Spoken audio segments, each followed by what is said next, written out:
you know, personally, I think it's a great program. You know, I've said that to you. As you describe people who are suddenly thrust into a caregiving situation, I don't think I really thought about that when my husband was diagnosed with myeloma a month before we got married. But basically, I always refer to it as being three of us who got married. So it becomes part of your life, and in many ways, you don't kind of say, "Oh, I'm now a caregiver."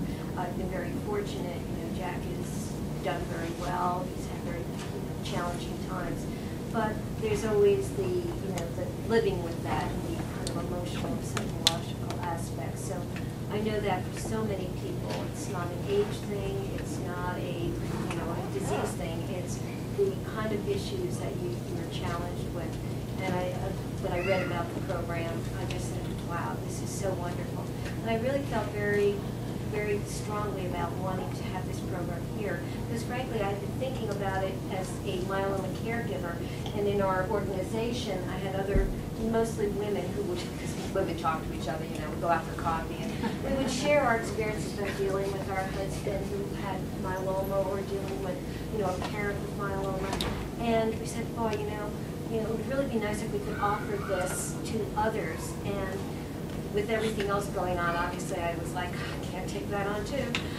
But the thing that really attracted me was that it is an experience that people will be able to take that and put it into a context and be able to adapt it to their family and to be able to bring it to this community. And we've heard there are multiple cultures, but I'll tell you the one thing that is, I think, very basic for all of us is we want to do the best we can for our loved one, but at the same time, we're often so overwhelmed with the responsibility.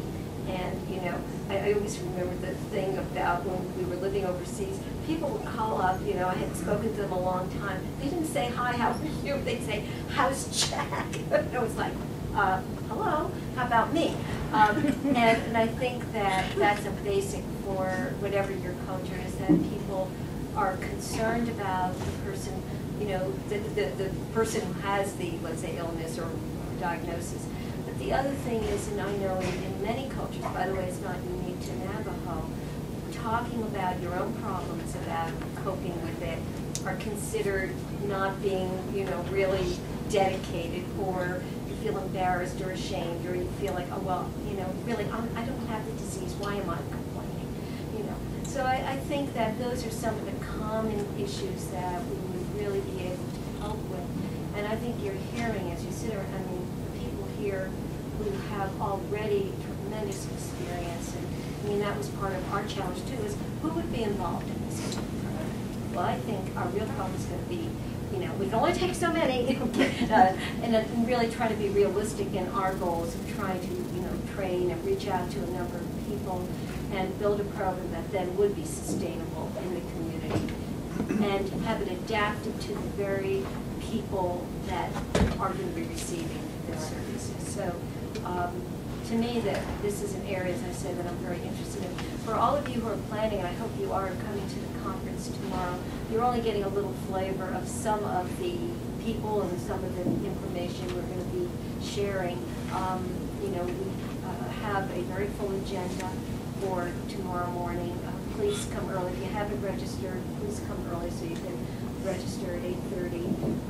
Our program's going to be, again, Dr. Lance will be presenting. We have a PowerPoint to really look at the whole colon screening program and telemedicine.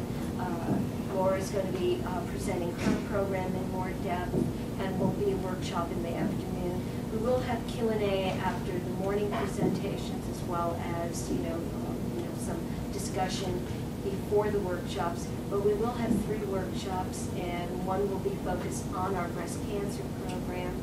One will be on support groups and caregiving, because there are a lot of commonalities, but not only that, they often are being done together, and also other kinds of personal support programs or other programs that are available in the community. And then the third is really going to be a little bit more like this program here today, which is we're inviting people who want to talk more about the programs they have, how we can really improve services on the Navajo Nation, and trying to get maybe some more of the kind of advocacy. We would love to see involvement of the Native American healers and also people who are already providing a number of services. So we don't know who will sit in which, or people will sit in, you know, all or what, but you know, it's going to be a wonderful day. We will also offer CMEs for that program as well. We will have the bikers who will be riding for us, and one of the. Yeah, I have a burning question. I'm sorry, I don't mean to interrupt, but I don't want to move away from the caregiver thing. Yeah. Does anyone have a sort of a concept of how the caregiver support would look for the remote Navajo who don't have cell phones, who don't have internet, who are, and I mean, I personally know 2 women who cared for their dying husbands 10 miles down the muddiest, most impassable road you could ever imagine. I mean, they had lots of family support, but family support comes and goes. I mean, they were alone 24 hours a day, 7 days a week for, well, one of them for many years and the other one for many months. And I just, how does that look? I think what we're really trying to look at is having these types of meetings. The cancer conference was kind of an opening door for us. When I met Barbara, it was like, okay, let's do it. And we're like, okay, well, let's send out some emails. Let's see who will respond. And the overall response in the past year of people stepping up has been tremendous.